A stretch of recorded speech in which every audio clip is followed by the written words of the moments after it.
I originally started this show to cater to the youth that I once was. While growing up, I didn't have many resources. All I knew is what I saw. I saw drug dealers, pimps, entertainers, athletes. That was all that I saw and all that I looked up to. So that's pretty much all that I wanted to become. All that I knew to become. This show will change that for the upcoming youth. I want for them to be able to see all of the amazing possibilities of what they can become. Not only what they can become, but also to hear it firsthand from someone in the trenches of becoming. I want to give them a window into the life of the powerful people in the world, to let them know that they are not alone and that they are powerful too.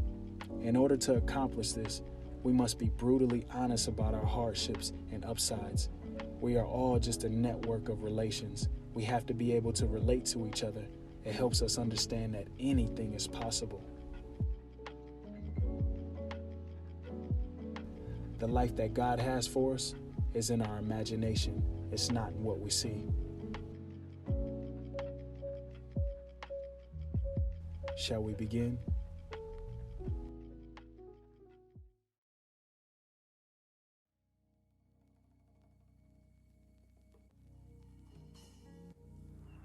What's up, buddy? What's up, man? How are you?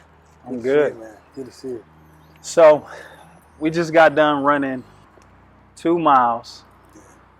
And before that, you did a 15-mile bike run. It got cut short coming to meet you, man. We would have went more, but, hey. Yeah. We're getting it in, right? For sure. Absolutely. Let's dive into it, Thanks man. for running with me, by the way. I appreciate it. Oh, yeah, for sure. Thanks for running with me, man. Absolutely. And first, I wanted to thank you for participating in this. Oh, thanks for asking me, buddy. Hopefully, we can inspire somebody. Sure, absolutely. So right now, you seem to be in tip-top shape. Take me back before you being in tip-top shape. Ooh. Introduce me to that person. How far you want to go back? Where it hurts. Absolutely. I'd say when it started, man, if you really want to get a good story, I would say when I was, one of the earliest memories I can come up with, man, was when I was 2 or 3 years old. My mom and dad got divorced. Dad was a drinker, drank a lot, did construction work. I grew up in a real small town in southern West Virginia.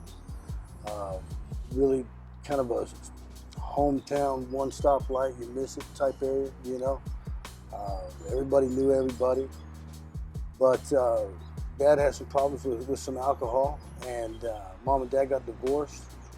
And when I say small town, I mean this is probably 1,500 people. You guys have more people at the mall on any given day of the week than where I grew up at. So, to me, man, Louisville's New York City, But basically, man, I remember getting a little tough then because it was just my mom and I. And we grew up in a trailer, in West Virginia. And we didn't have a whole lot. But my mom, she did everything she could to make sure that I was taken care of. You know what I'm saying? I don't have a bad thing in the world to say about my mother. Love her to pieces. Don't have anything bad to say about my dad, He just had some issues that at the time he didn't know how to deal with, and that's not his fault. But at the same time, I remember it being a little tough during the first few years of her and I being together by ourselves. And then I remember we were playing a board game, and she was telling me that she had been seeing a guy and that she wanted to do the right thing and introduce me to him and show me a picture of him. And, I'll never forget, and at the time I'm a kid, man. I don't know anything bad, good, this and that, So she shows me a picture of this guy and says, "What do you think?" I said, "No, that's awesome. As long as you're happy, I don't think anything of it." And how old were you then? I was 6 at the time, 6 years old, And I was more concerned with getting back to the board game, But she married a black guy in an all-white town. This was the first interracial marriage that city had ever seen. That was the first black guy I'd ever seen, But then again, like I said, I hadn't been taught to think anything of it. So to me, it wasn't a big, huge deal, Basically, I'll tell you a real cool story real quick, man. I'll tell you what my mom did that day, and I love her to death for it. She said, do me a favor. She said, I want to teach you something. She says, go in your room and get me some crayons. Get a yellow crayon, a brown crayon, a black one, a red one, and then go into the kitchen and get some eggs. Bring them in here. Bring a big mixing bowl. Now, I'm 6 years old. I don't know what we're getting. I never had eggs in the living room. You know, I'm all excited. Let's get it. Right. So she says, color all these eggs. You know, different colors and whatnot. And Mom was very, very smart with the way that she taught things. She basically started teaching me right then that each one of these eggs represented different ethnicities, you know. And basically she's like, okay, you've got this one colored red and yellow and brown and black, and we'll leave one white. And she says, now I want you to take them and crack them open into this bowl. You know, so I'm having a blast cracking these eggs, you know. And I dump them all out in the bowl. And it's just yolks. She said, now stir it up a little bit. You know, so I stirred it up. She goes, now, inside there, can you tell me which one was the one that you colored white? Or the one that you colored red? Or et cetera, et cetera. And I said, no. I said, they're all the same on the inside. She put her arm around me and she goes, that's exactly what I want you to understand about people. We're all the same on the inside. So. Nice. So that stuck with me my entire life. You know, I never thought anything of racism, you know. But I'll tell you where it started getting a little hurtful, like you said, to go back there. You know, you're out playing ball with your friends, having a great time, and, you know, getting to know everybody in the neighborhood. It's a great deal. Then all of a sudden they get married and the whole town shook up. Who's this guy? Because your mom and... Oh, yeah, absolutely. So this was your stepdad? Absolutely, yes, okay. yes. And so, you know, now you've got friends that you're playing ball with that under their breath, you know, mentioning, your mom really married, you know, using the N-word, throwing it around. You're going, man, I don't even know what this means, you know. And then as you start to realize what these terminologies mean and stuff, you start thinking, wow, was little Johnny really my friend like I thought he was? You know, so that started developing some trust issues at a very young age, you know, and then it grew me up quick, you know, it really did. Going through school, I was a pretty smart kid in school. I ended up skipping 3rd grade. I got double promoted.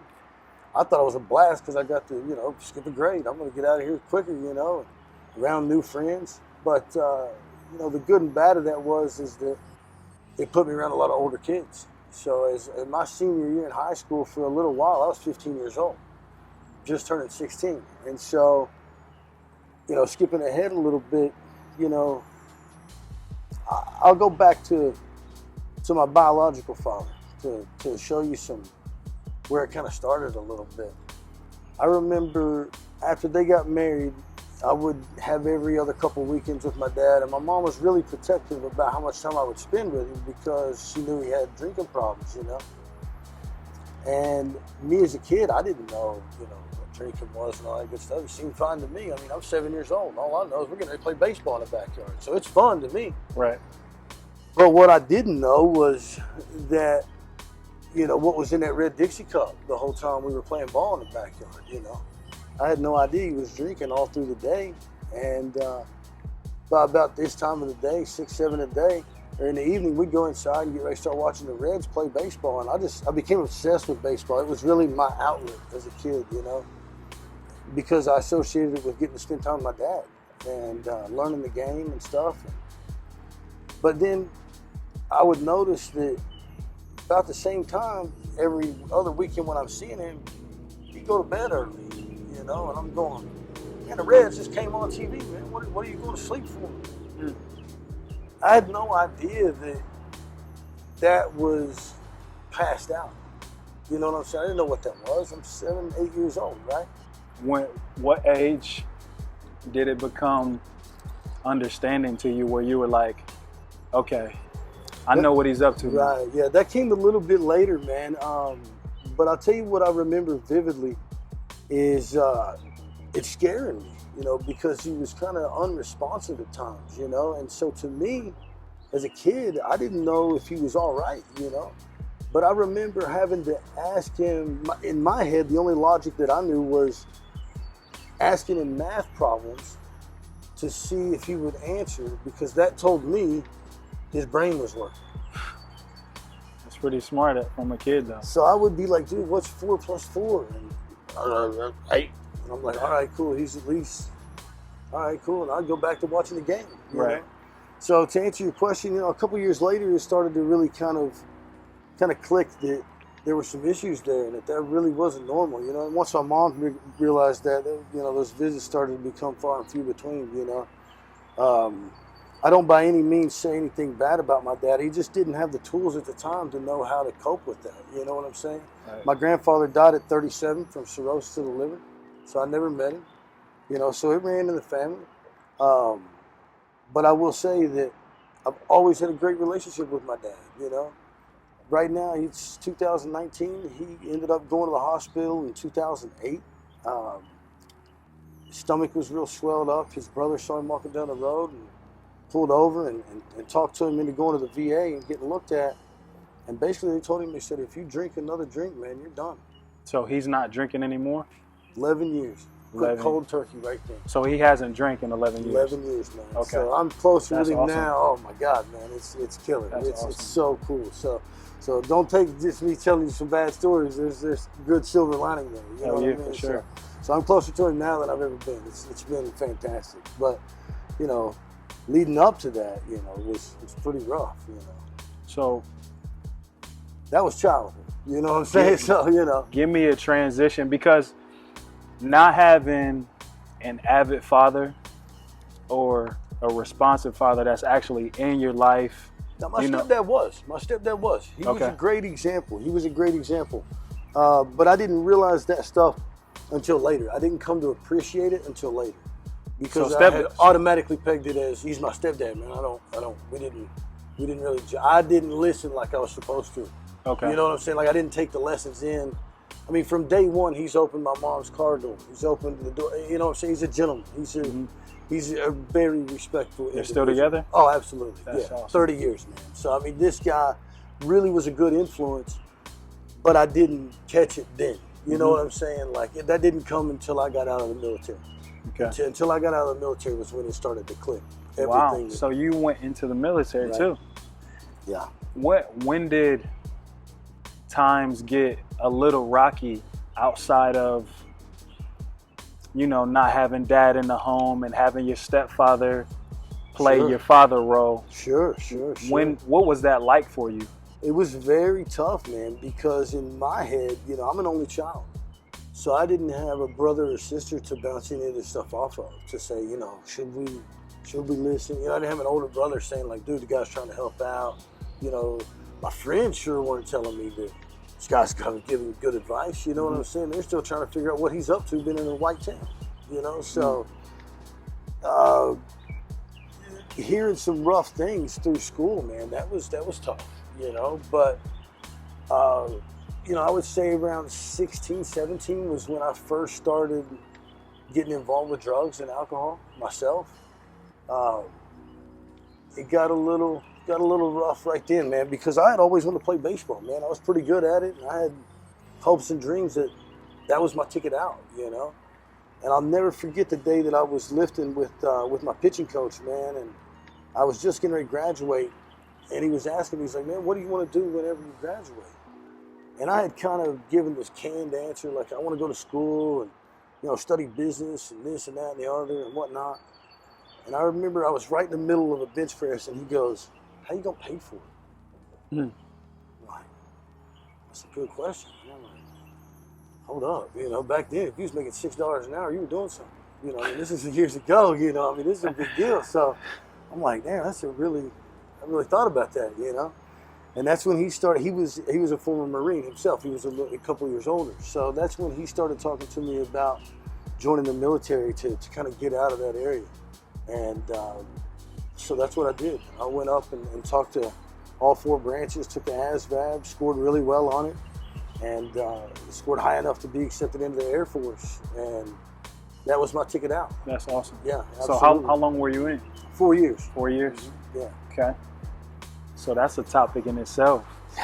I can imagine what that was like. Oh, yeah. So I want to go back. Sure.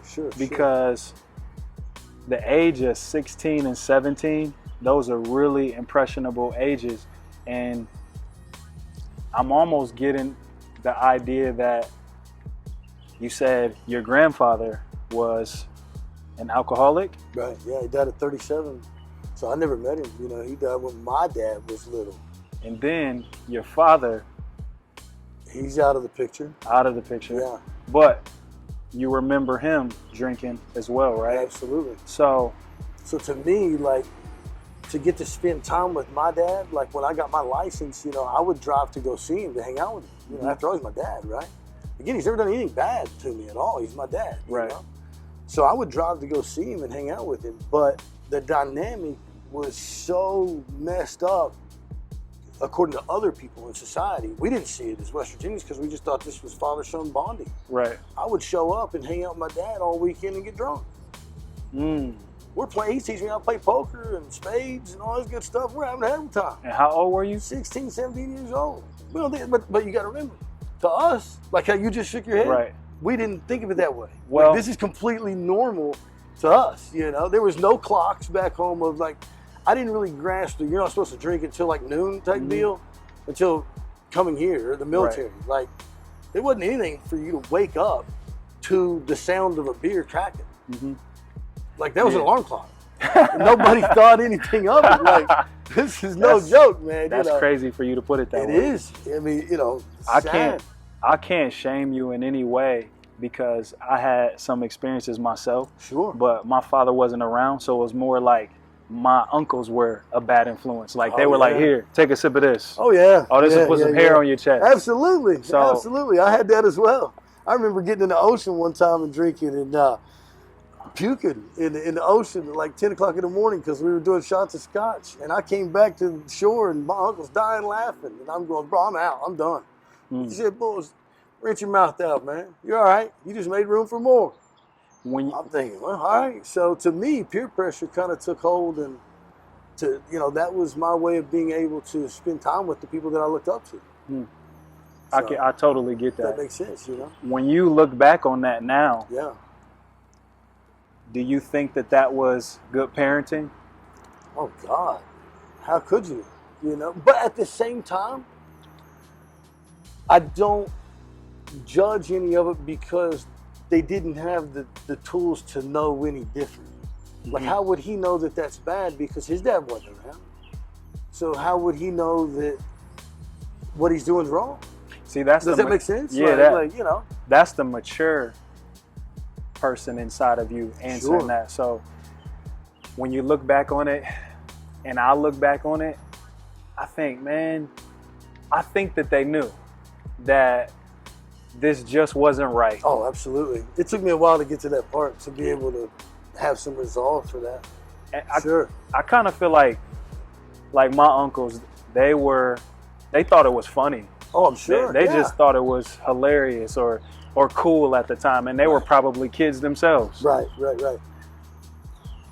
How deep did you get into it after you had your first experience with your uncles, drinking with your dad? How deep did you get into it? It was deep. It was deep. I was the type of person that I've always kind of been all or nothing. You know what I'm saying? Let's go all in with everything. You know, like some people might call that an addictive personality or whatnot. You know, me, I tend to think of it as being passionate. You know what I'm saying? I don't really like labels. I'm not really big on OCD, ABC, this, that. Let's just slap labels on it, throw medicine. I'm not really, huge on that. But,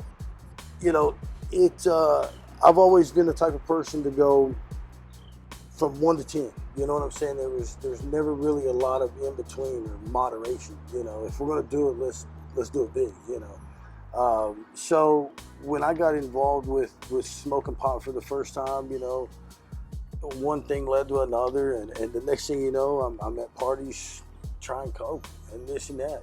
So I was the type of person that I wanted to do it all.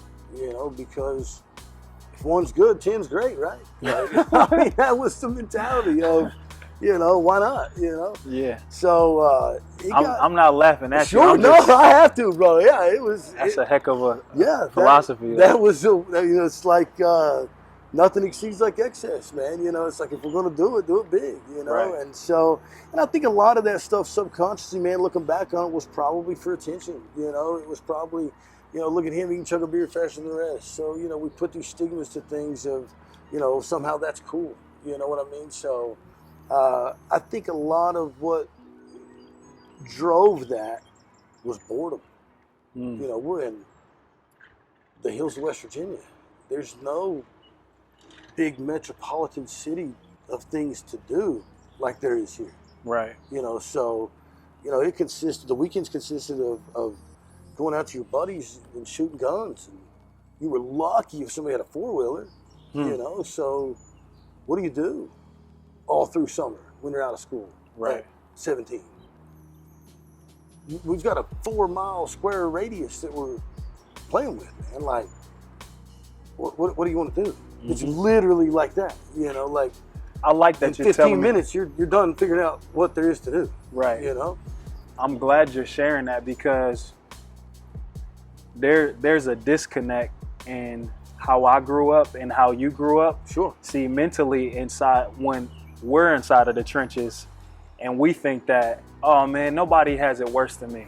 Right. There's nobody that has it worse than me. I think that, man. Oh, for me. Oh, yeah. Yeah, it's a victim mentality. Exactly. So sure.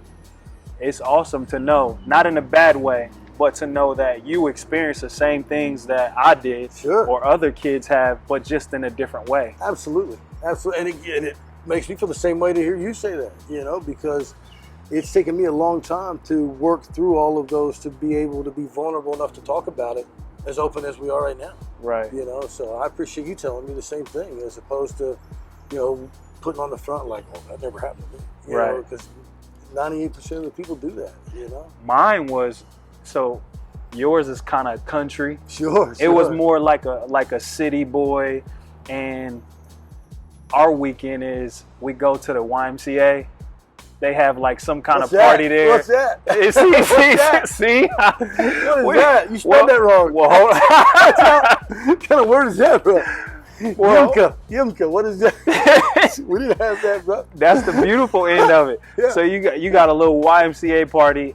People are smoking. People are drinking, and I'm in the back waiting on the fight to break out. Okay. Waiting on the shootout. Something. Sure. So. Now, where are you growing up? Is it here? I grew up in Canton, Ohio. Okay, gotcha. Yeah, so all right. And yours is more like a country version right of next mine. Door. Yeah. In the projects. Absolutely. And you're in the country. Yes. And ours is just, you know, smoking pot, getting weed, trying to run around like a dog with the pink thing hanging out. Right. I'm with you. So you got in deep, you would say, in your teenage years. So was this before you went to the military it got? Absolutely. Yeah. Well, I'd say the worst was yet to happen. We're baby steps now at 17, 18. So tell me when you would say that drugs became a true problem for you.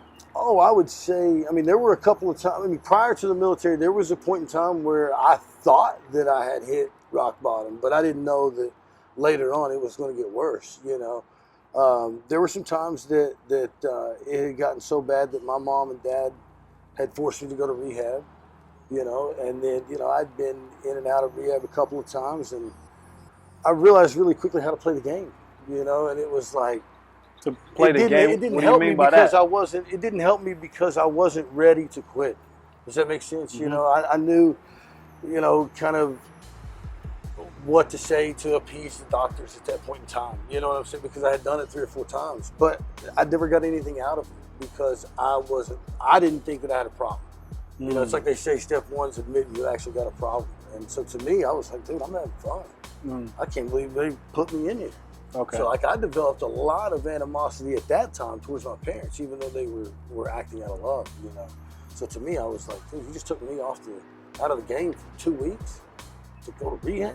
So you were in denial at that point? Oh, absolutely, yeah. I thought that I had it all figured out, you know. I had, like I said, been growing up around older people already. So at 17, 18, I thought I knew everything about the whole world.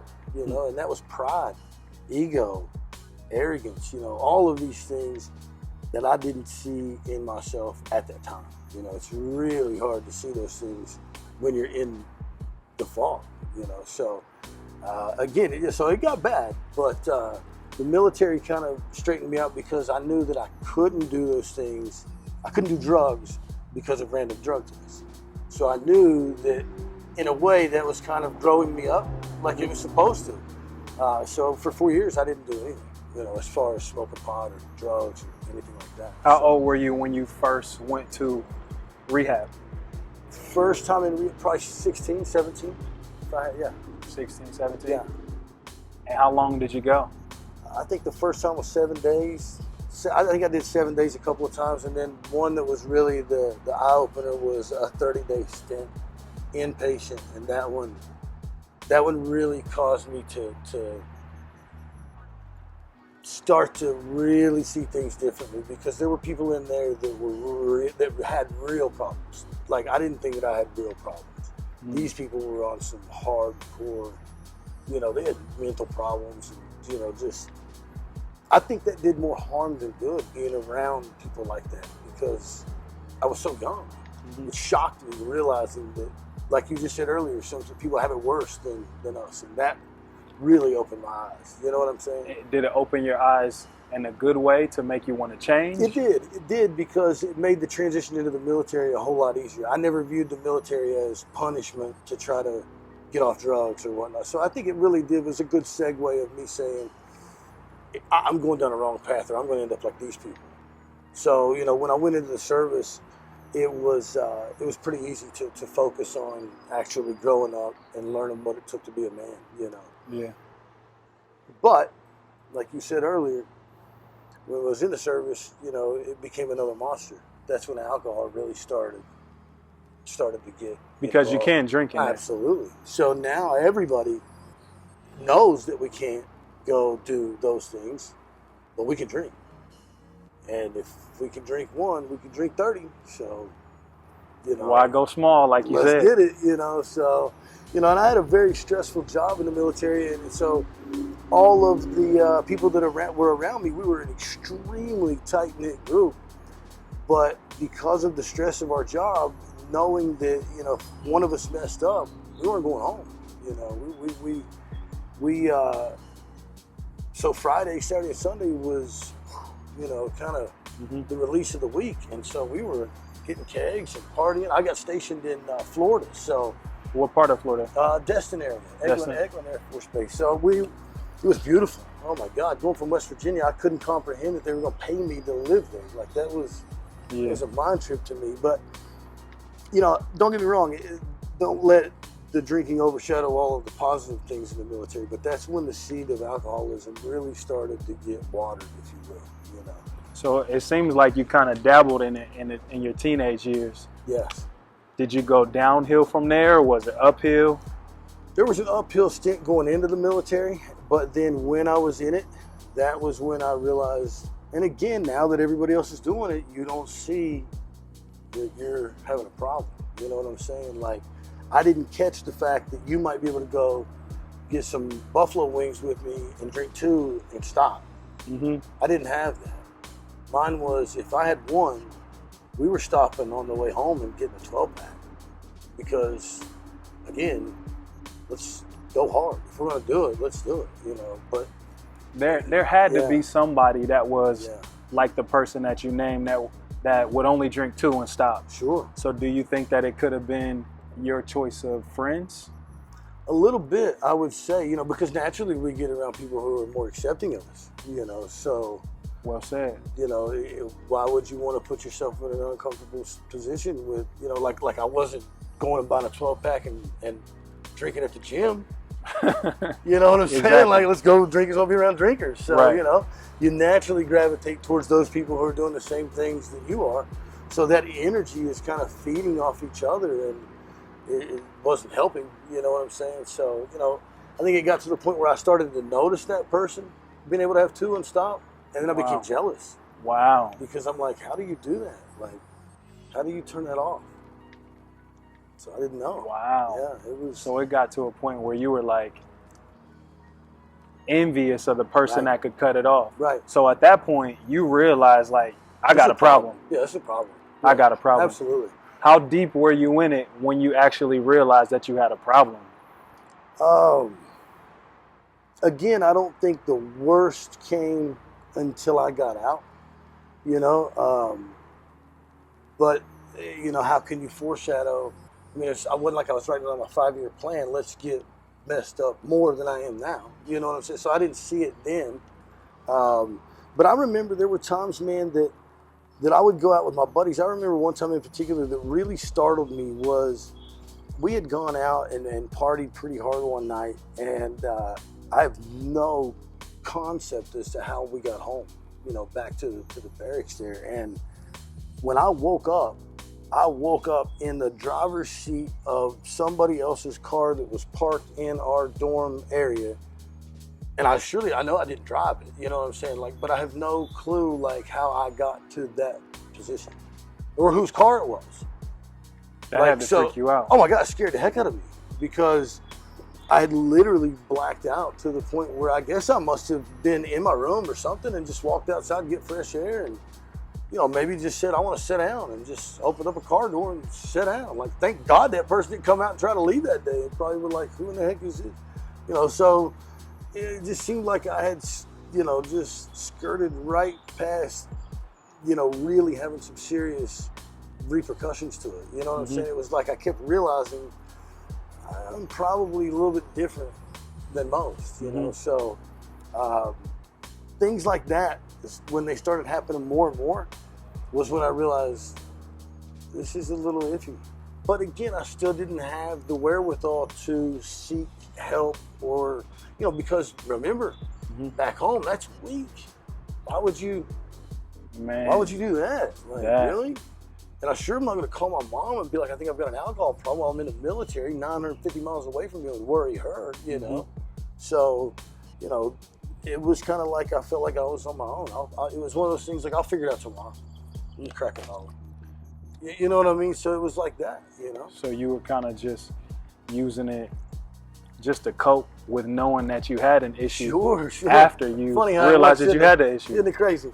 Oh, yeah. That's interesting right there. Sure. And I'm sure a lot of people could relate to that if they took the time to actually go deep and look inside themselves. You know what I'm saying? Because a lot of times people mask that with, I don't have a problem. I'm just going out to my buddy's house and, you know, we're just drinking because this is what we're supposed to do.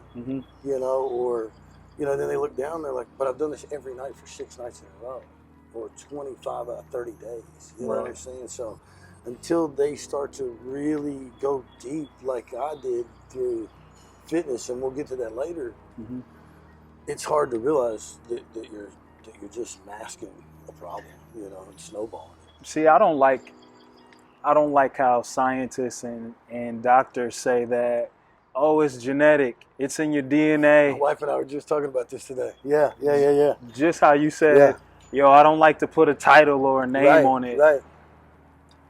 So you can't say that it came from your great-great-great-great-grandpa. Sure. But you can say it came from the people that influenced you. Because let's just say grandpa did have an alcohol problem, or dad did have an alcohol problem, and they encouraged you to do different things and you were introduced to more. Absolutely. Do you think that you would have taken the same path? I do, absolutely. Oh, no. I don't think I would have taken the same path. I think it would have been different. Because to me, you know, it's funny you just mentioned that. Her and I were just talking about that today. It's like, what if, hypothetically, I had been adopted minute one, and I'm in a completely different city with completely different people, completely different surroundings, and now we're listening to, or I'm learning music or sports or, you know, a multitude of different things, and no one drinks. How would I ever know that this is good or bad? It would have been a different world for you. Again, it goes back to boredom.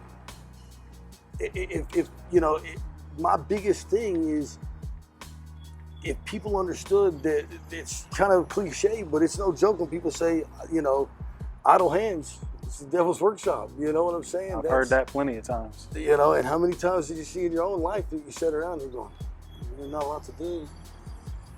And the next thing you know, you're looking for something to scratch an itch, you know? What do you say to the kid that is in that same exact situation that me and you grew up in. Sure. And they look around and they're like, so Joe's doing it, Bill's doing it, James is doing it, Sure. and this is all that I see. Sure. How do you pull that kid out of that? What would you say to that kid, even though he can't figure it out himself? Right.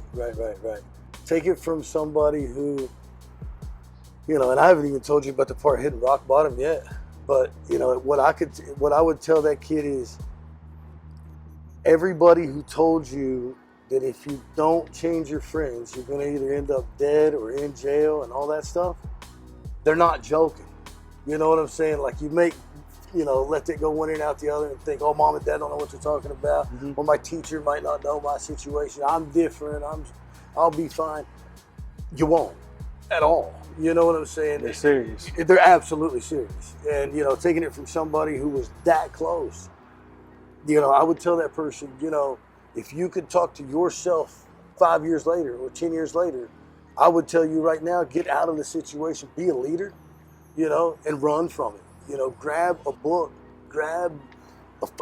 go something, teach yourself something, get a hobby, something positive, and surround yourself with people who will help you get to where you want to be. Because, that's hard to do. It's so difficult. It takes a lot of discipline, a lot. Because you're surrounded by everything that's the opposite out of a life that you would desire. Sure. And then how do you even develop that desire when that's all that you see? Sure. That leads me into how I got into health, and we'll get to it in a second. But that to me is a way to where you can almost develop a confidence in yourself without, talking to somebody who might not have those opportunities. Mm-hmm.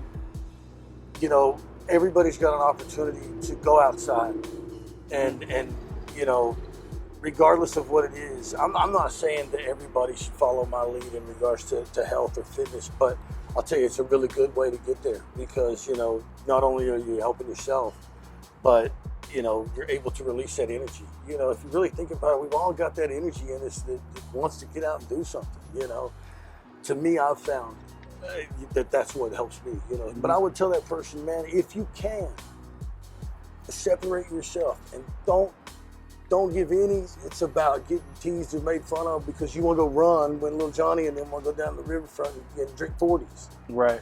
That ain't cool, man. That ain't cool. Your 18, 25-year-old self is not going to look back at 17 and go, yeah, way to go, bro. Mm-hmm. Way to go. Yeah, you can outdrink your buddies. Like, is that really what you want to be known for? Right. You snort more coke than your buddies? Cool, man. Really? Now you're arrested, in jail? Like, is that really what you wanted? Street cred? Get out of here, man. Something what I'm saying? Like, be a leader. Be a leader. Find out how to make yourself a leader. You know what I'm saying? People sometimes say we're naturally born leaders. I think that's a developed skill, man. It's like we were talking about setting and being around people. Find a way to harness and hone in on your confidence. You know what I'm saying? Mm-hmm. Find things that suck. Find things that are hard to do and do them. You know what I'm saying? Which is, people normally run the opposite way when they see something hard. Of course they do. It's path of least resistance. You know what I'm saying? It's easy to watch 12 hours of Netflix on Saturday because I'm tired. Worked all week. It's my time. Yep. How selfish is that? How selfish is that to say, I want me time all the time? 52 weekends out of the year. Come on, man. Really? Something that I live by is the 32-year-old Eric Wisdom is responsible for taking care of the 60-year-old Eric Wisdom. Absolutely. That's really good. So when you can teach a child that, to tell your kid, the 10-year-old you is responsible for the 20-year-old you. So you got to start doing things to set yourself up in a position that the 20-year-old is going to be okay with. Thank you for it. Yeah. Or the 50-year-old is going to be okay with it. Yes, that's really good. It takes a lot of self-awareness to start thinking like that. And I think that's tough for people. That's where you lose a lot of people. Because when you start asking them, what do you want to do 10 years from now? What do you want to do 5 years from now? Or even a year? If I'm talking to somebody who's in the fog of it, it's until they want to get out of it, it's useless. You know what I'm saying? It really is. How many times do people tell me, I want you to stop, I want you to stop? It cost me a marriage. It cost me a marriage, man, you know? She told me all the time, you're doing too much. This is starting to become a, why don't you want to stop? Da, da, da, da, da. Until that person understands that they themselves need to make a change. And like, hopefully this video triggers something in somebody for them to say, wait a second, if he can do, you know what I'm saying? But until that person says, you know what, I'm ready to take the first step, you know, when they say that, that's when I think it really can start to make a difference, you know, like, but again, if you really want to get deep to it, let's dig in. I want to hear, I want to hear where you said it cost you a marriage. And while you were in the military, it wasn't even a rock bottom. No. Let's hit rock bottom. Tell me about it. I got out of the military. We'll fast forward a little bit. I got out of the military. I moved to Louisville. You know, it was close enough to home in West Virginia to where I could go back and see family. But yet, like I said earlier, it was New York City. What made you pick Louisville? I had an aunt and uncle that lived here. Okay. So to me, I had a little bit of family here. Everybody else was in West Virginia. So I had an aunt and uncle that lived here. So I had a little bit of a home base to kind of get started. And got a job and started having a blast, you know. And now to me, I got this whole place to explore, you know. Now we're Churchill Downs and Kentucky Kingdom and this and that. No, we didn't have any of this stuff back home. So to me, I'm going, man, this is a blast. And still partying, still having a good time, you know, barely having any bills. And, you know, at the time was doing really well and didn't have a clue how to manage it, you know. And I mean, addiction's tough to manage. And so it started to become a little bit worse, you know. And now again, you're around those people who were doing the same things, you know, and it was just kind of fostering, you know, more and more and more. But eventually I ended up meeting what would become my wife, and fell in love. And the next thing you know, man, again, I'm young, 26, 27 years old. I don't know exactly how old I was at the time, you know. She'll probably kill me for saying that, but you know. Hey, at least you said you fell in love. Right. Thank God, you know. But at the same time, man, you know, her and I hit it off, and it was fantastic, man. And we ended up going through a miscarriage. That was a hit right in the face, you know. And then that for both of us. But that's what triggered us. The feelings of thinking that we were going to be parents was so overwhelming in a positive way that's what made us want to try. You know, to be together? To have a kid. Okay. Because we've been together for a while at that point in time. Okay. You know, so everything's going fine. We're in the honeymoon stage for quite some time. We've got a lot in common. We're supporting each other. We're the exact opposites, but it helps balance each other. She's an introvert. I'm an extrovert, you know, so it balanced each other out a lot. We were perfect. And so she and I, we ended up getting pregnant with our son. And you know, the day that I found out he was a boy was like the best day of my entire life. You know, I was just like, oh my God, man, you know, yeah. I've hit the jackpot, you know. And so he's born, and I'll be honest with you, man, that hit me like a load of bricks. I was not prepared to deal with the emotions that come with being a father. You know, the positive ones. You know, I had masked my feelings for so long. I didn't know what it was like to feel unconditional love to a child. It was scary. Wow. You're telling my story now. Bro. You know, I'm looking at this child going like, oh my God, I want to give you everything there ever is that I can possibly. Wow. Now I'm nervous feeling like this. So the only other way I know how to cope with this is to drink. Right? So even though I had kind of toned it back a little whenever he was born, I still was thinking it was fine to drink 18 beers on a Saturday.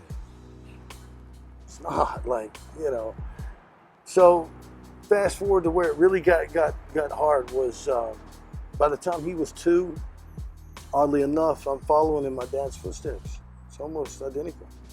And that was one of my biggest fears in life, was growing up and becoming what I feared the most.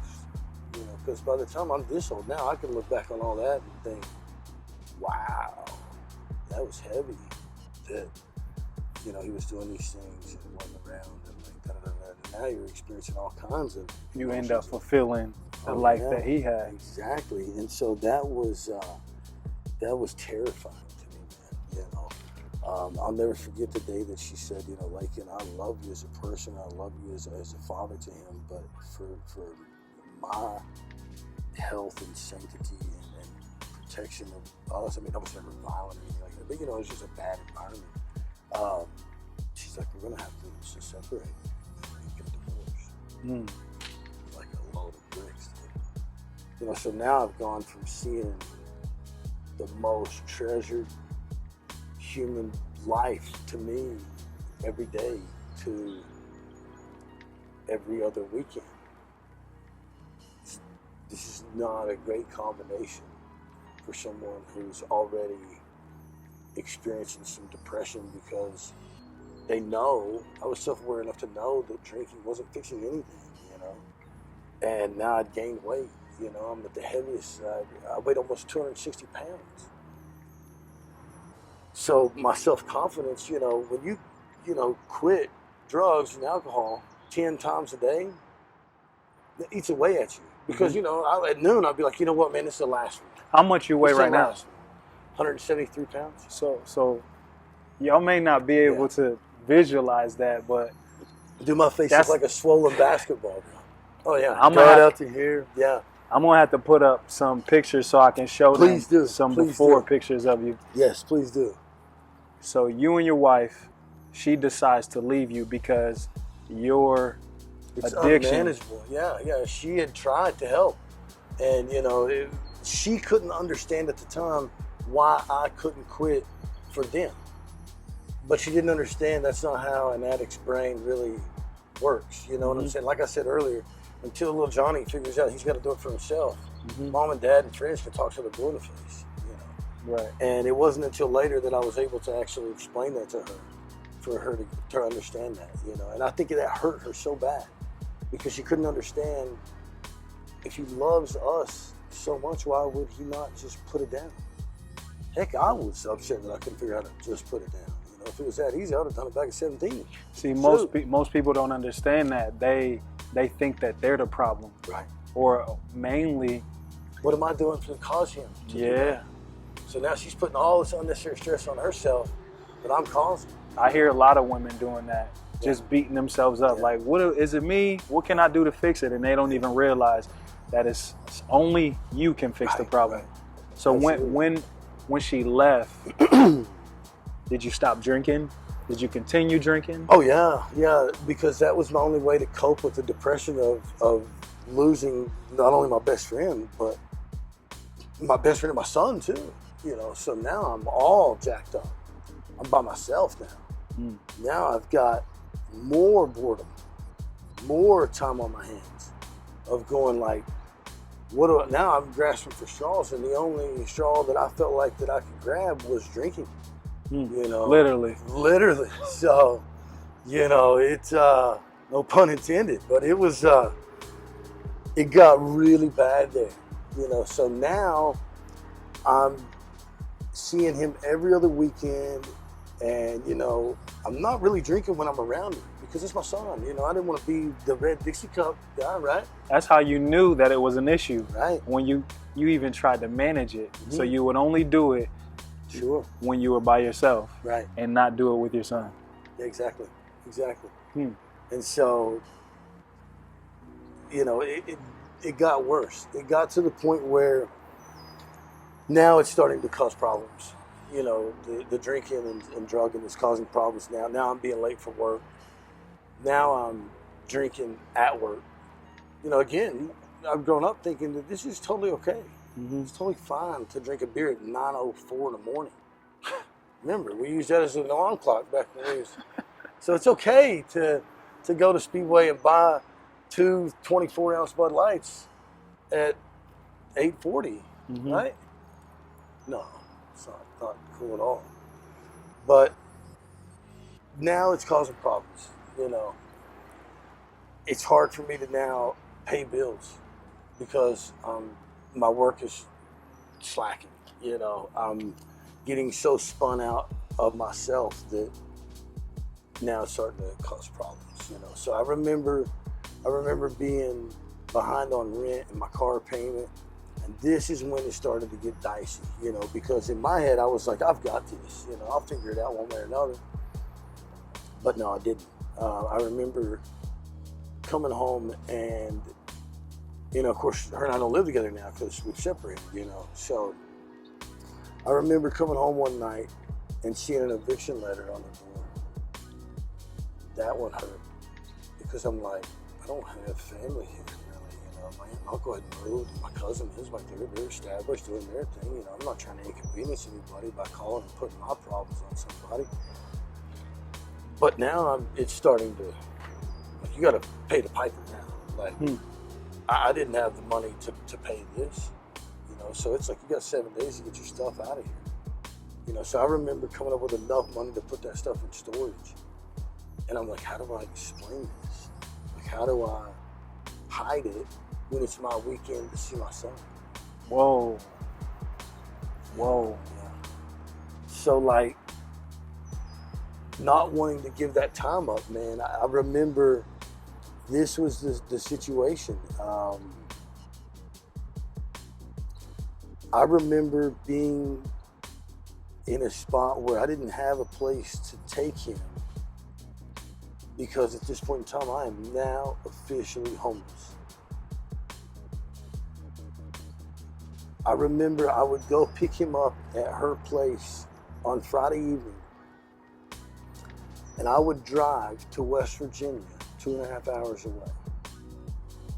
And I would spend the night there. You know, by the time I got there, it's 8, 9 o'clock at night. And he would spend the night with my mom and my stepdad. And I would wake up at 5 in the morning on Saturday to be back in Louisville in time to go to work on Saturday. I would work 12 hours Saturday, get off at 9 o'clock at night, turn right back around and drive home to West Virginia because that was my Sunday off, right?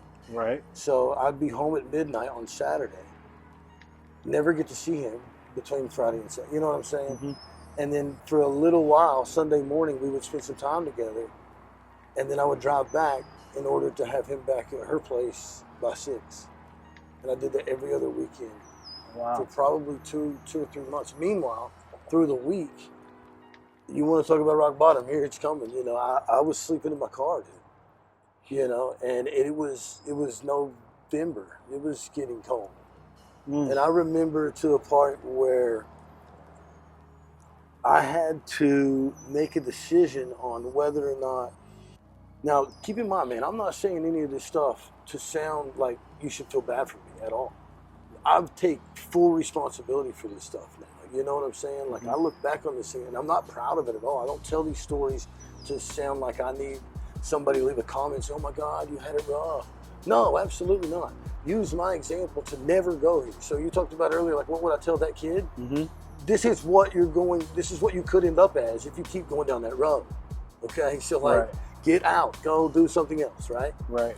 So I remember it got to the point where I had to make a decision on what to do with this $5, $7 that I've got left. Do I put X amount in my car so that I can let it run overnight to provide heat?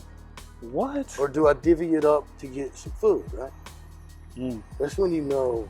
I bet it was a cold night. It's freezing, bro. Freezing. There's plenty of nights that I picked food over. Of course. Not, you know, find a way, get a blanket, something, figure it out. How long did you live in your car? I would say it was a couple of months, man, until it finally. I don't want to say that. It was a good 45-day deal, probably. You know, it was hard for me to count because I tried to just block it all out. It was one of those ones where, you know, it's like, I'm in survival mode. It's okay. It's all right. You know, I'll figure it out in a minute. You know. Yeah. And then all of a sudden, man, it got to the point where that was the turning point. That was the turning point for me to say, you know what, enough's enough, man. Enough is, how long are you going to keep us on? You know what I'm saying? Like, how long are you going to, you know, because at the time I'm trying to pay child support, I'm trying to pay, you know, this, what little bit of bills that I had, you know, and so that's when I finally said, I remember it was November the 26th of 2016, it was pouring the rain out. I mean, torrential downpour. And I remember saying to myself, after having drank all day that day, I probably had 15 beers up to this point. It was 7 o'clock at night. I'll never forget it. I was at a bar on Melwood Avenue, and and I said, you know what? I had just pulled up in front of him, and I said, here's what you're going to do. FaceTime your son. Tell him you love him. And you're going to have to do something here, man. Something drastic, because this is not cutting it at all. Like, is this really what you want your son to see? This is what you want anybody to see. Like, you know, come on, man. You know, this is the part where you got to do it for yourself. So this was the moment. Yeah, this is the moment. This was the turning point. You got to get off the pot. Like, this is real deal. Well, you're going to be dead, bro. I mean, I'm not, in my head, I already thought I was. You know, I was like, dude, what are you doing? So did you tell your son that you were about to make a transformation, or is that what you were saying? He's 3 years old. You know, I just wanted to see his face. You know, that was, I tell people all the time, you got to have a why. You got to have a why you're doing something, man. Your why's got to be so strong that it gets you out of bed before your alarm goes on. It drives you when you want to quit running, when your goal's 2 miles and you're at 1.5 miles and your side hurts and you want to go home and quit. That's when you think of that why, and you knock it out. And that was your son. That was my son. You know. And so you FaceTimed him. Oh yeah. Just talking to him. Just wanted to see it. You know? Sorry, go ahead. And you made a decision at that moment that this was it. This is it. Yeah. I told myself. I said, as soon as you hang up, go inside, order 3 beers, chug the first 2, and you better nurse the third one. Whoa. Take a picture of it. Huh. Take a picture in your head. Now this is completely by faith, man, because you got to remember, like, I had played this game before, you know, like, oh, I can quit, you know, it lasts 2, 3, 4 days. No, you hit the nail right on the head with what you just said. You just made a decision. Right. You made the decision that, look, this is it for me. Yeah. You got to come to that point for it to stick. Because most people, what they do is they aren't willing to make the decision. They do what you previously did. They're like, oh, I can handle it. I can balance it. I'll get back to it. But when you make that decision and just run with it, everything changes. Absolutely. So tell me what happened after you made that decision. Sure. So you chugged the first 2. Yeah. And like you said, you nursed the third one. Oh, yeah. Did you take a picture of it? Pretty much in my head I did, boy. I got to know that one real good. You know, I was like, I can still see it.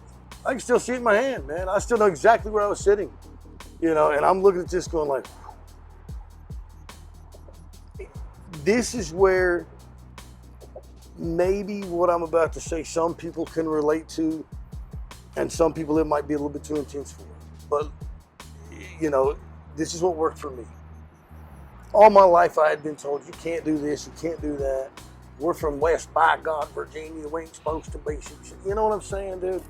So, you know, I've been told all my life, you know, of course you got family that tells you you'll be all right, and they support you, but it's different when you're hearing from people you look up to, you know, or whatnot. But I looked at this and I said to myself, you know what, man? There's got to be a way that you can turn a negative into a positive here. Like, you got to get pissed, bro. You got to get pissed off that this is taking your actions and lack of discipline is ruining your life over liquid in a bottle. Really? Pissed off. Pissed off. You got to get pissed off. Oh, yeah, dude. I had to get really mad and thinking to myself, this is why I am having all my problems. It's to do the mirror. I wasn't mad at the beer, bro. In essence, that beer was a mirror to me. You know, and that's the first time that I really had to stare into that mirror and say, you're going to have to take some accountability for your actions, bro. This is where people get a little scared, because it starts getting hard when you start peeling these masks back off and start really asking yourself, why are you doing this, you know? And I remember just basically finishing this one, man, and I said, I'm good here, you know? I'm going to give it as much, you know, energy and effort in quitting and trying to better myself as I did for the last 10 years getting myself jacked up. And so... That's a hell of a flip right there. Man, I had to. I weighed 200 and almost 58, 60 pounds. Face looked like this. You'll see the pictures. I had no idea what to do, man. Receding hairline. My buddy joked with me and said I used to get royalties from McDonald's because they look like arches, man. You'll see. It was bad, bro. So, you know, man, my self-confidence at that time has been shot. You know, my wife's, my son. It's like, this is a part where you got to pick yourself up, you know. And so the people who have support already, man, you got a heck of a head start. Use those people. You know, I didn't have that in the beginning, you know. So, you know, that's where it started. And literally, man, I remember Googling, because I had no clue how to stop this stuff. Man, again, remember quitting's weak people. What are you going to do that for? Like, ask for help, stop, you know what I'm saying? Mm-hmm. So I remember Googling, like, how to quit alcohol. Like, what do you do here, you know? And I was like, AA, I guess that's what we go for. I don't know. So I remember Googling, like, AA in this zip code. And it said that there was a meeting starting in 3 minutes, 2 blocks away. And I'm going, really? Really? Talking to you now. Really? Like, this is it. If you want to talk all that smack about quitting, you make a decision to either turn left or go straight. Because if you go straight, you're going to be right back here tomorrow. So I remember I turned, and again, remember it's pouring the rain. It's pitch black, like at 7 o'clock. And I remember this big, huge church, man. And I remember there was hardly any lights on. And I thought to myself, that addict in me is going, well, hopefully it ain't locked. I mean, maybe this information's old, and like they ain't having this meeting. And mind playing tricks with you. Absolutely. That's what I'm telling you, man, is that mind always has a tactical advantage over us. It tells us automatically take the path of least resistance. You're already conditioned and programmed to do this, right? Mm-hmm. So I go up to the door, and I remember trying to open the front door. It's a big, humongous, beautiful church, and it's locked. And I remember turning around to go to my car, and I had to stop 3 steps towards my car, and I said, listen, bro, it's pouring rain. Is that the only effort you're going to put in? Look how big this place is. You don't think maybe they might have a back door or side door or something? You were about to cop out. Oh, absolutely, bro. And I said, you know what? You've done that all your life. Man up. Get the game. Turn around, go back.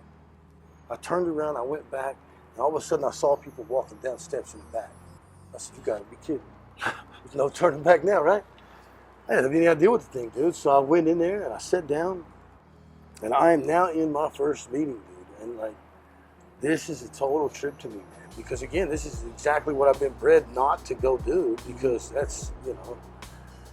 So I remember these people going around, dude, and they were talking about, you know, hi, my name's this and that, you know, I'm an alcoholic. I've been sober for 6 months. My God, 6 months. How you go 6 months without drinking a beer, bro? Jesus God. I bet you couldn't even wrap your head Not around at all, bro. I'm half drunk now, right? Remember, I just left the bar, right? I mean, I'm doing this. I can't even comprehend this. Then the guy stand up. I've been sober for 3 years, 11 years, 15 years. My life is better than it's ever been, and I'm going, now, I don't know how we're going to make it 60 days, but these people, these people seem happy, you know? So something stuck that day, man, and I remember them coming around, and they're like, if this is your very first day of stopping to drink, you know, share with us, let us know. And I remember telling myself, if you don't share right now and speak up, you may lose your chance. And that leads me to tell you, man, some of the things that have helped me was I learned right then and there, for stuff like this to work, and I transfer this over into business now, and I've had humongous success with it, you have to be brutally honest with yourself. You've got to be vulnerable. You know, you've got to be accountable for your own actions. You've got to be able to fess up and say, this is a problem. This is, you know, I remember being in a work situation where I had made a mistake that no one would have ever known about. And, you know, had they found out, it would have been very bad. But I remember, you know, at this point in time, I might have had 90 days of sobriety. And I remember specifically thinking to myself, do I hide this? Or do I mention it? And I remember going to my manager and saying, this was a mistake that I made. And they said, you know what, man, no one would have ever, they kind of laughed. And they said, this is great that you have that much integrity to basically make us aware of this before it ever became a problem. And from then on, I started developing trust with people. They trusted me more then because of that, because they knew everybody else would have just been like, psh, no big deal. You know, so I started to have some positive reinforcement that maybe there is something to this. So I shared that night, and these people kind of really helped me out and supported me, and that's what gave me some traction. You know, so for several months I kind of went and started really kind of, one day led to day 2, and day 2 led to day 3. And I'm going, man, maybe there's something to this. And I'm starting to like notice positive things. I'm starting to sleep a little, I'm feeling a little bit better, you know, and I'm thinking, there's no way I'm on day 7. How do we do this, you know? So, you know, then within 30 to 45 days, man, I had been able to earn enough money and save it to get my own apartment and a better vehicle. And I'm going, I've never in my life been so appreciative of just having a place to stay. That's where I will tell you, man, please don't take away from any of this an attitude of like, look what I did. By no means. I never would take you for that. You're so humane. I'm so humbled by the experience. Oh, I can tell. That's, if you could take away anything, it's gratitude. I'm so grateful of small things. You know what I mean? Like when we're at the red light, the guy behind you honks at you because it just turned green. It's like, you chill, bro. Just chill. Life's good. Well, you know what I'm saying? Like, it's, then, you know, I got some traction under my belt. And then the next thing you know, I'm 30 days in, 90 days in, 120 days in. Now, don't get me wrong, I have to consciously think about this every day. You know, I'm passing a liquor store, I'm passing a gas station, you know. I remember the first time I walked into a gas station, I was so programmed to drink that I walked in and went straight to the beer can. I'm looking at beer. And I had to tell myself, you're not here to buy beer. Go 3 things over, get a water, grab one, and walk up to the counter and pay the man. Like I had to relearn this, dude. When they told me it was $1.06, I didn't know what to think because I was so used to it being $13, $14. I said, is that all? I literally was like, is that all that I need to give you? They looked at me like I was crazy, you know? So there's some baby steps to the process, but I swear to God, it's worth it. You know? That self-talk right there is what a lot of people could learn. It's easier said than done. Man, but the conversations that you have with yourself inside of your head, they could change your life. Absolutely. Because like you said, humans just want to take the path of least resistance. Sure. But when you can have that conversation with your head, in your head, like you just said, no, we're not here for that. Right. So do you still battle that today? You know, it's gotten a whole lot easier. You know, right now, I will tell you, I'm very grateful that I'm 2.5 years in right now. So that's what I'm talking about. You know, my life has changed so beyond what I ever could have thought would have happened. You know, and that's what these people said, man. You're going to see things that are going to blow your mind in regards to the benefits of stopping. And I'm like, I couldn't see it then, but it started to really kind of come to fruition. But I started studying the brain, man, and I started studying why do we do what we do, what makes us the way we are. You know, what can we? If I can harness this, then I can harness that self-talk. I can if I can realize that all I was putting in my head was garbage. Garbage in, garbage out. You are what you eat. Right, exactly. So that's when I really started to have a really big turning point in transformation, health-wise and mentally and physically, was I started going, you know, man, I need to fill up this as much as I can with positive people, positive, you know, like experiences. Go do something that's out of your comfort zone. You know, go to the gym, start to better yourself. You know, I started small. It wasn't drastic. You know, a lot of people always ask me, how did you lose weight? It was really simple, man. There's no 417-page book in the comments that you can click on that I'm going to mail you out that's going to solve everything. It's not like that, man. That's what they're hoping for. Right, and they're already thinking too much. Stop thinking. Just go. cut the calories and start exercising more. Don't. Here's the very next part. But I don't know what to do. Go. You're not doing anything. First, they got to make the decision. You got to make a conscious decision to change for the better. And then I would tell you, what's your why? Why are you wanting to change? And that better be what gets you jumping to go. You know, don't tell me, you know, I got to wait till I can get a membership. No, bro, just go outside. Go outside. Just go. Take a first step. Just go. It's motion. Just start with something. And I'm a firm believer in energy, man, and just being in motion, moving. You'd be surprised at what happens when you just start moving. So you started going to the gym, bettering yourself. I mean, at first it was just running outside because I didn't have that luxury yet. But yeah, that, you know, a couple of months later got into that, yeah.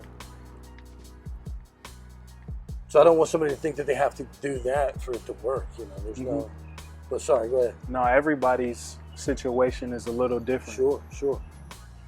Ultimately, don't make an excuse. That's what I'm getting at. So after you got into the rhythm of going to AA, how long was it until you built a better connection with your son? Did you get him back? Oh man, I knew that was going to be a long road to home. Like I knew that I wasn't going to be able to call them and say, "Hey, guess what? I haven't had a beer in 10 days. Guess what? Let's spend some time together." They'd have been like, "All right, dude." You had to really show them. Oh God, it's a big difference between lip service and action. Big difference, man. You know, when you live it, that's different. You know, because there's far too many people. Heck, I was one of them back in the day. Oh, I'm good. Right. Don't worry. That's at mask, you know? So I had to really get down and say, you know what, man? I'm going to have to challenge myself to face all of those demons from all the way back from where we started. I got to go back and handle the resentment that I had towards my mom and my dad, or you know, this and that. All those kids who used the N-word.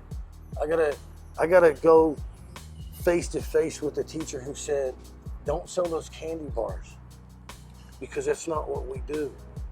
Heck, if you'd have fostered that, I might already been, you know, something. I'd be a billionaire right now. Right, buying candy bars for a quarter, selling 50 cents, and people were happy.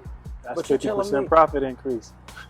100. 50% ROI. 100% ROI. Right, and the teacher said, you can't do that here because, you know, well, whatever. Because you didn't think of it. Don't let people steal your deal, man. Like, they'll get up in your head like termites and they'll just start eating.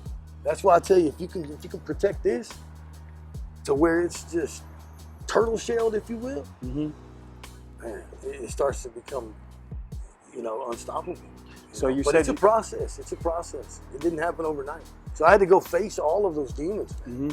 And that's why I'm able to talk to you as vulnerable as I am now, and in front of people to say, you know, now we're at the part where I want to give back. I want my experiences with these things to be able to positively influence someone who might be going through the same thing. I see you rocking and rolling now. I pay attention to what you post. Would you say that all of the things that you've been doing now is how you cope? Absolutely. With the addiction? Sure. You know, this is June, end of June right now that we're talking. I will tell you single-handedly, one of the biggest things that I did that I would advise anybody who has the ability to do is find a mentor. Get a mentor in your life yesterday. You know, like press pause and find out who you might be able to reach out to that can help you get where you're wanting to go. Who was that for you? I met a guy through Wong's Martial Arts. We have our son signed up through Taekwondo class. And this is prior to my wife and I, we were separated at the time. I said, you know, man, I need to really get him active and involved in something that's going to teach him respect and courtesy and self-control and discipline, all the things that I had learned in the military. And, you know, basically we got him signed up for Taekwondo class. And that started bringing her and I to the same place, like once a week, you know. And so I was able to start putting now by now I've got about a year and a half of sobriety. It's been noticeable now that he's really changed. You know? So he notices it. Oh yeah, but you know, thankfully my son was young enough to where he didn't really see a lot of the negatives at that time. Thank God. Mm-hmm. But she, you know, and her parents and the, you know, everybody is now starting to see that it's sticking. This guy's really making a change, and they were cautiously optimistic. I'll say it that way, you know, hoping that it stuck. But anyway, what it did was it put her and I in the same place, you know, other than just dropping him off and picking him up, you know. So now we're watching him.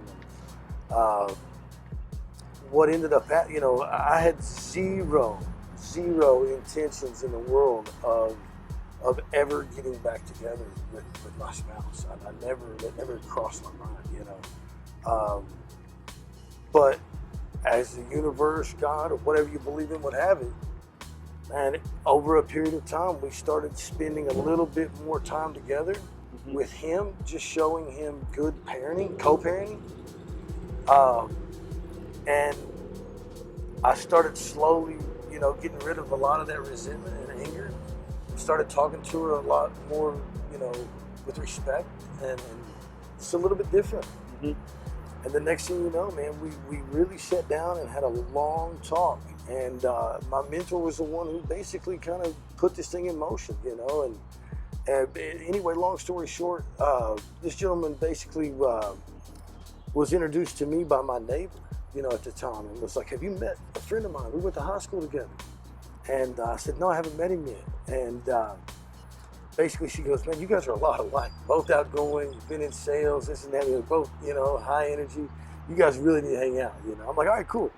So we friended each other on Facebook, and the next thing you know, man, we met up at Hooters and started eating lunch and hung out for about 4 or 5 hours. It was like we'd known each other our whole lives. It was the weirdest thing in the world. And the guy was nothing but positive and just, you know, listened. It was like, "Dude, okay, so tell me about how you got to this." You know, it was almost like I shared a similar story with you to him, you know. Right.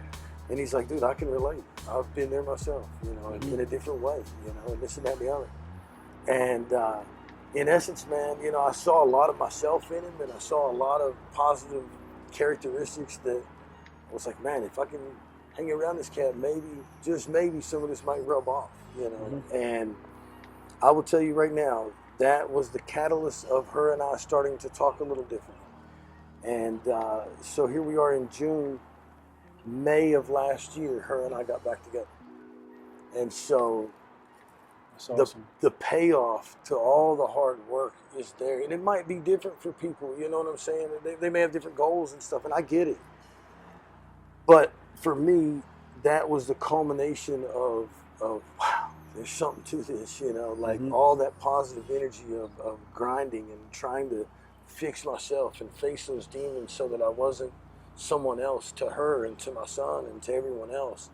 There's a big difference of me talking to somebody now versus 3 years, you know, humongous difference. I don't have anything to hide, you know. So you got your son so in your life, got an awesome lady. Oh yeah. And tell me about these events that you've been participating in, man. Sure. That's where I was telling you. I was tying in my buddy, who's my mentor. I remember when I first met him, he was telling me about how he was extremely active and this and that and the other, and he was planning on doing an Ironman race. And I'm going, "What is that?" Like, you know, West Virginia, I don't know what else. I played baseball, dude, you know? And he's explaining it. At the time, I'm like, "That's pretty bad. I don't know what that is, but yeah, good on you, brother." "Yeah, man, I like to ride my bike all the time. I like to run, this and that." And I'm like, "Yeah, I don't like to do any of that. You know, run on treadmill for 2 minutes and call it a warm up. Then I'm going to lifting weights, you know." So, right. You know, I didn't really get that part yet, you know. And so he stayed on me and pushed me a little bit. And I remember it was the 1st of December, so 7 months ago.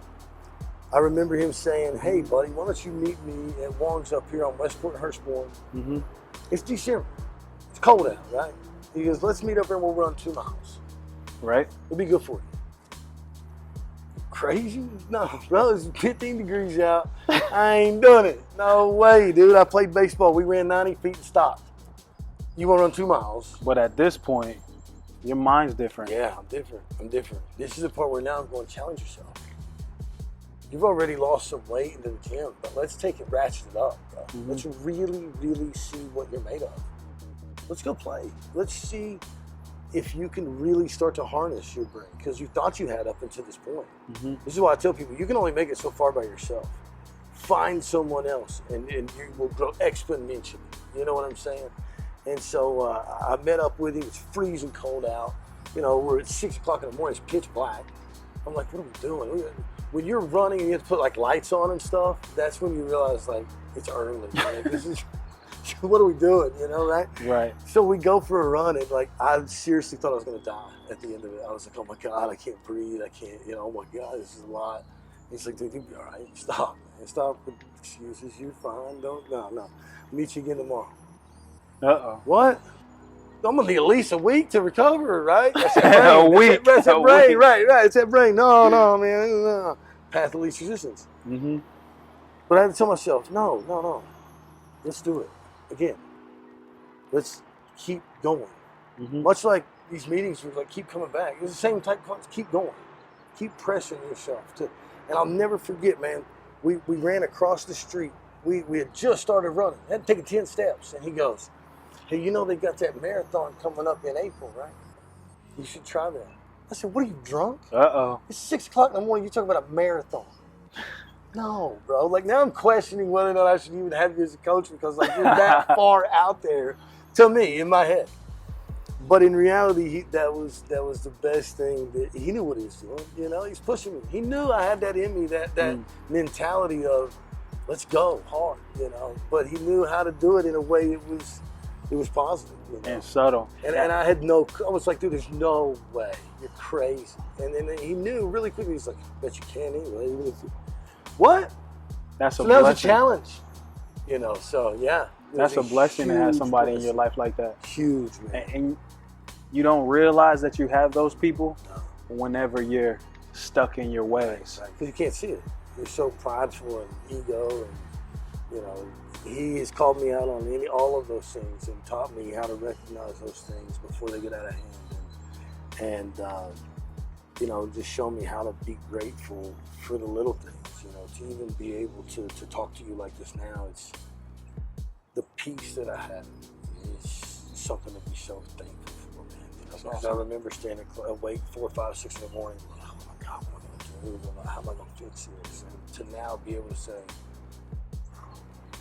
all right, it's invaluable, man. I got it. It's invaluable, you know. And so, needless to say, he's pushed me and pushed me. And so did he push you? He pushed you to in do a marathon, in a very good way. I'm not talking about, you know, hardcore, you know, pushing. It was very subtle, very. Hey man, you know, we just gonna run 2 or 3 miles this week. You know, next week we'll do 4 or 5 if you're up to it. You know, I mean, maybe you're not up to it. Maybe you don't. Maybe it's not for you.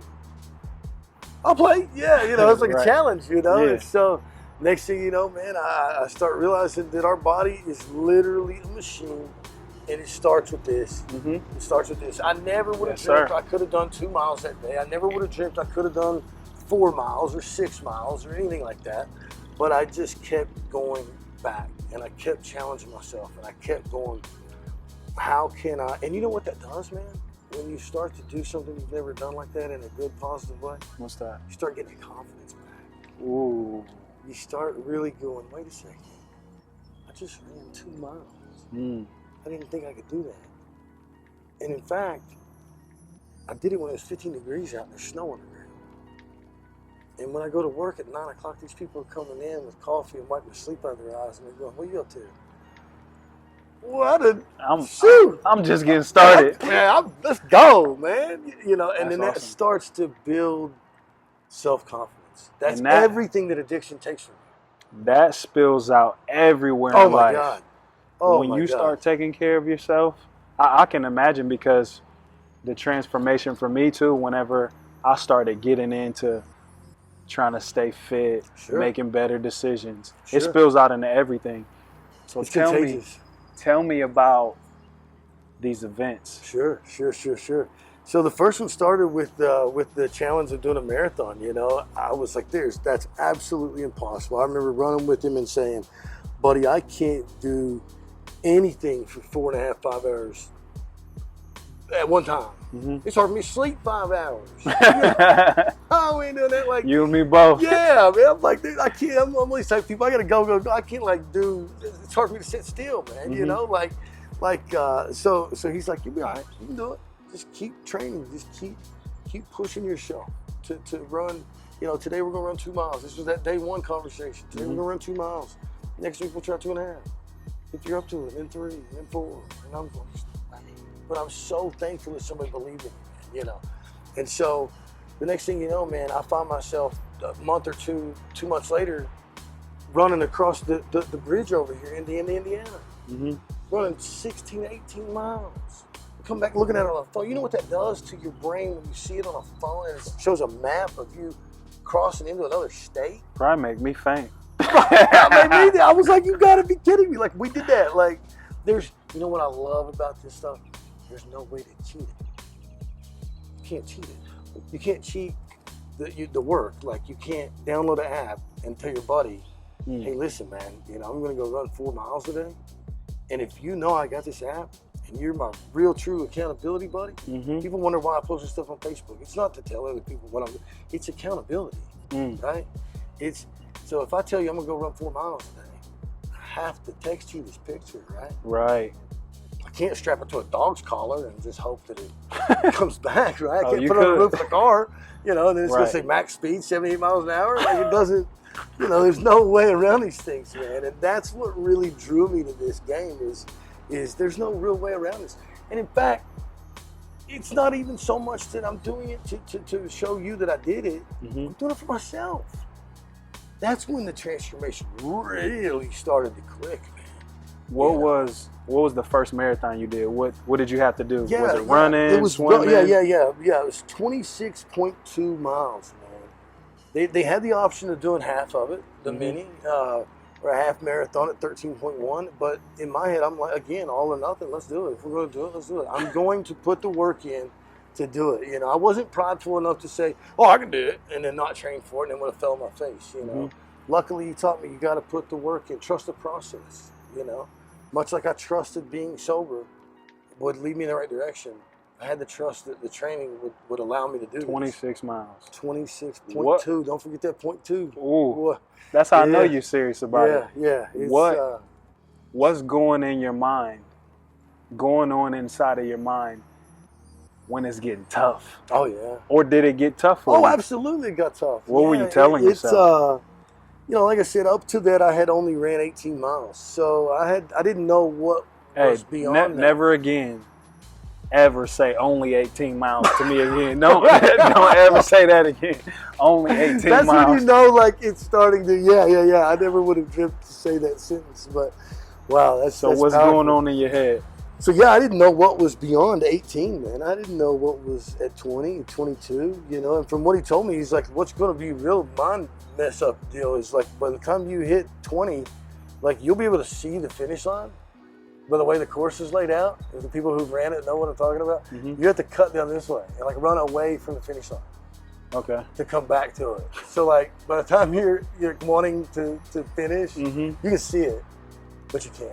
You got to go this way. So a lot of times these things have become really analogous to me with business and everything else because it's like just as soon as you think like it's over, put in a little bit more work. Be able to go the extra mile. What'd you say to yourself? Friends aren't able to. I really had to dig deep and say, you know what, man? How many times in your life have you quit?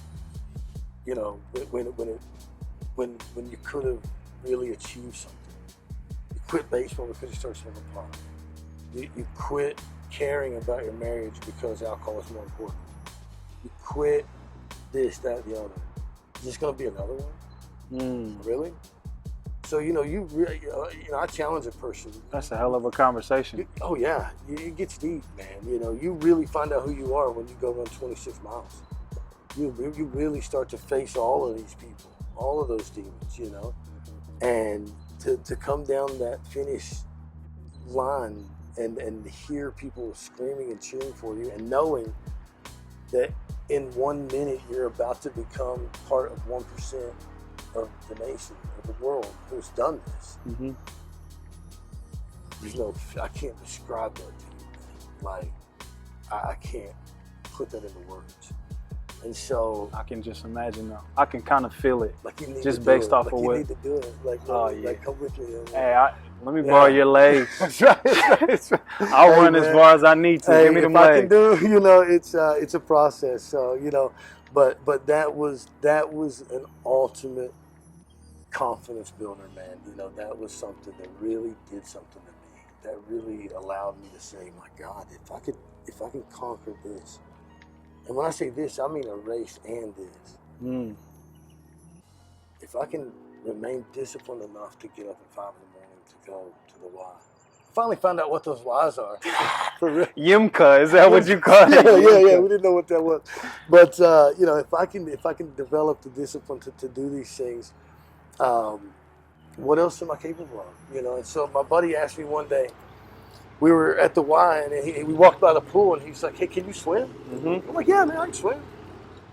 Yeah. So I started swimming with him, and it's not like what you're thinking. Like, how you probably go to your buddy's pool and swim over and grab, water or whatever. That's not swimming to swimmers. Mm-hmm. Like, they don't. That's not like hacking the water and just backstroking and relaxing. Like, you relax in the pool. That's not swimming. Right. Like, legitimately head down in the water and swimming with a purpose is the hardest thing I've ever done. So now you're swimming now too. Oh God, bro. So that was the first part where I was like, this is a huge challenge. Like, yeah, I've done the marathon thing, but like this is hard. Like, dude, I look like a giraffe bouncing out of the water and like trying to breathe and like, oh, it's bad. It's really bad. So now that was one where I had to say, this is doing something that sucks. I could give up. I could say, no, I don't want to do it anymore. Right. But I had to look at it as an opportunity to grow. Mm-hmm. If I ever wanted to figure this out, giving up wasn't going to do it. No different than when I told you, you're a mile 20 and you have that conversation. Right. So I sucked it up and I kept going. I mean, dude, I had a panic attack the first time I ever went. So he's like, oh my God, bro, you really need some help. Right. But I'm here to help you, So through exposure, it finally has started to click. So I signed up. I figured it like this. The biggest way to challenge myself to figure the sport out, sign up for a triathlon. Swim, bike, and run.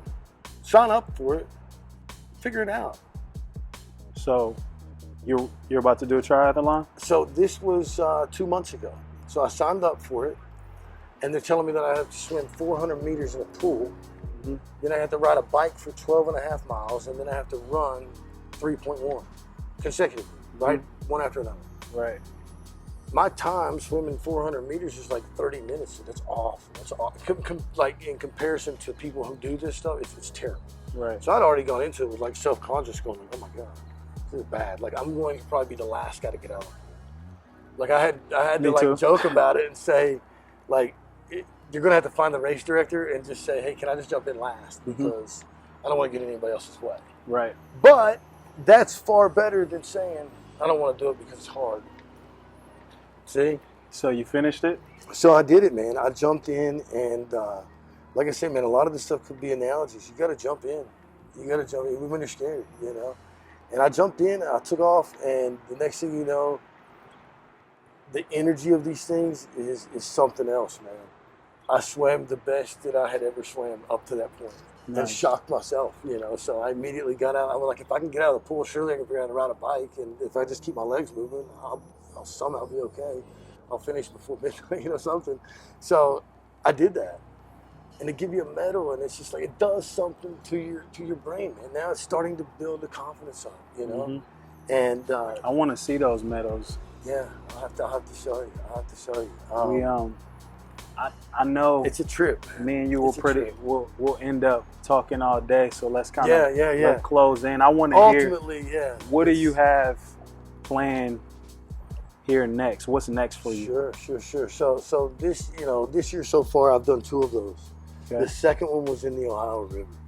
That one was It's an animal right there. Absolutely. You know, it was like, if you're going to challenge yourself, most people freak out in open water like that. So I've got another one next weekend.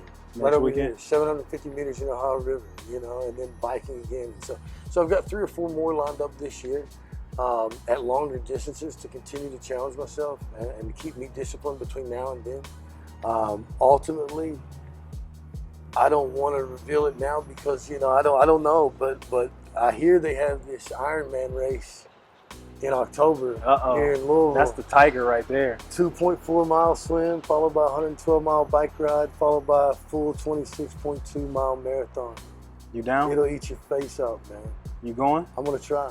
I'm gonna try, man, because I figure it like this: even if I don't finish it, man, I'll learn something. I won't know until I try. How far can I push myself? How far can I? Knowing your mindset, you're gonna finish it. That's what I hope, man. So I want to follow up with you. Sure. I'm gonna have to follow up with you and see how everything went. Man, I appreciate you so much. Absolutely, man. Sharing your story. Sure. And just giving the audience someone to connect with, because there's somebody out there that's dealing with an addiction, making excuses with themselves, beating themselves up. So it's awesome to be able to relate with somebody to help themselves pull themselves out of the trenches. I hope it does, man. The biggest takeaway I would tell people is find a way to harness this, and if you can harness this, anything is possible. It really is. There's freedom in discipline. There's freedom in pushing yourself. Go do something that shocks yourself. See how you feel. You'll feel way better than you will. I love it. Doing traditional highs, man. So I hope that my story is able to reach somebody and help them. And I can't thank you enough for giving me the medium to share it. So thank you. I'm very grateful, man. Appreciate it, man. It's been a blast, buddy. Absolutely. Hey, thanks for tuning in. Yeah. I hope that you find some inspiration from this man's story. We're going to follow up with him and see how he's doing here in a few months. I'm going to see if you finish that Ironman. Yeah, absolutely. See, I say these things because it now puts me in a position it helps me. Because it's accountability, I'm pushing myself by telling you this. Hey, so the whole world's watching. We're going to check on you. Let's get it. Y'all ready? Let's get it. Hey, so where can people find you at if they want to? Yeah, absolutely. You can shoot me a friend request on Facebook at Lakin Hatton, LakinHatton. Same as on Instagram, Lakin.Hatton. Follow me, friend me. Reach out to me. Don't hesitate in sharing your story or whatnot, or letting me know how I could help you. Because ultimately, at the end of the day, this is what I'm trying to do. I'm trying to give back to other people and let them know you're not alone. So, nice. If there's anything I can do, let me know. Absolutely. Hey, I'm gonna put his or even in the comments. I'm gonna put his tag. Jump in his inbox and tell him to kill that Ironman. That's right. I need all the support I can get, So thanks, let's man. get after it, brother. I appreciate it, bro. Thank you so much for having me here. Yes, sir. Appreciate man. it. My pleasure, buddy. Appreciate it. Thank you.